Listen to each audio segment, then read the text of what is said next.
第5课，压力与情绪管理。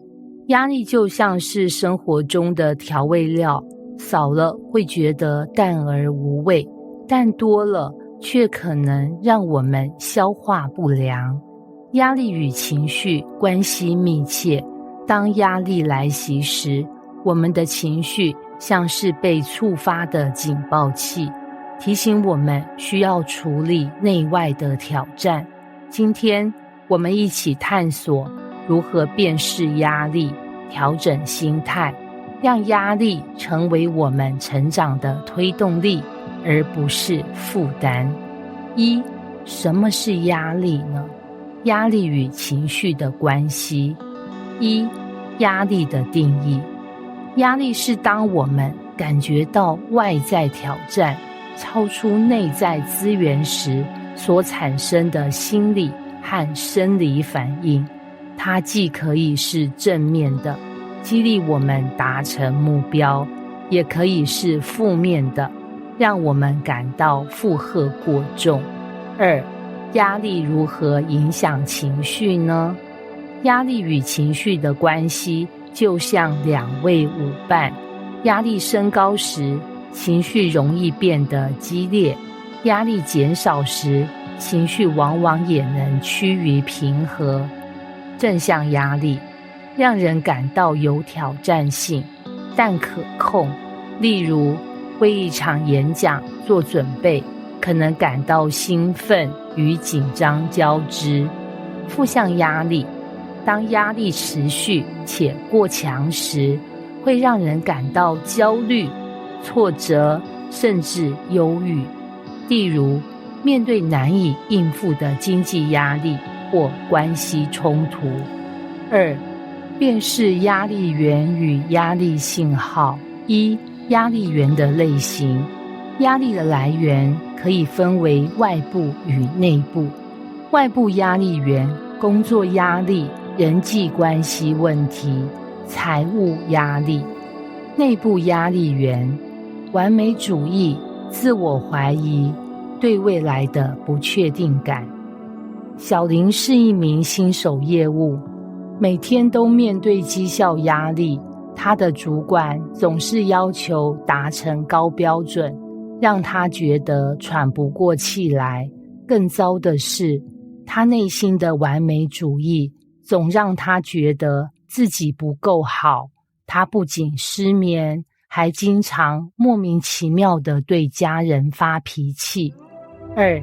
压力信号的辨识。当压力累积时，我们的身体、情绪和行为会发出警讯。身体信号有疲倦、头痛、胃痛、心跳加速；情绪信号有焦虑、易怒、沮丧、无助感；行为信号有拖延、暴饮暴食、退缩、不愿与人交流。3.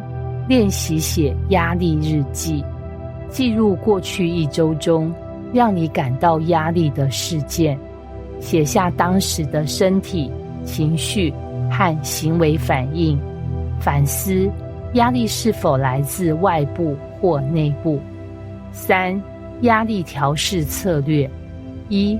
时间管理，优化资源，减少混乱。时间管理是减少压力的利器，帮助我们将有限的时间资源运用在最重要的事情上。列出优先事项，每日将待办事项按重要性排序，先完成高优先性的任务。使用时间区块，每一天分成数个区块，每个区块专注一项任务，避免分心。给自己缓冲时间，避免将行程排得太满，预留时间应对突发事件。小林经过1次培训，学会了用时间区块法处理工作。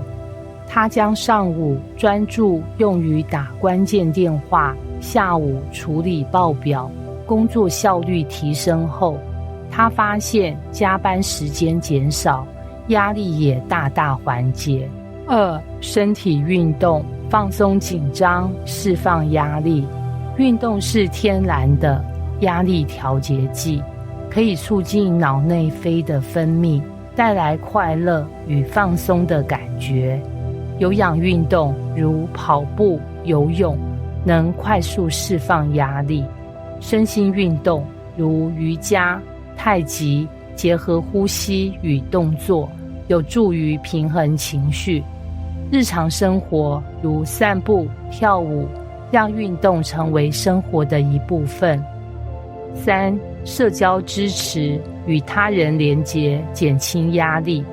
与他人分享压力，不仅能释放情绪，还能获得建议与支持。如何建立支持系统？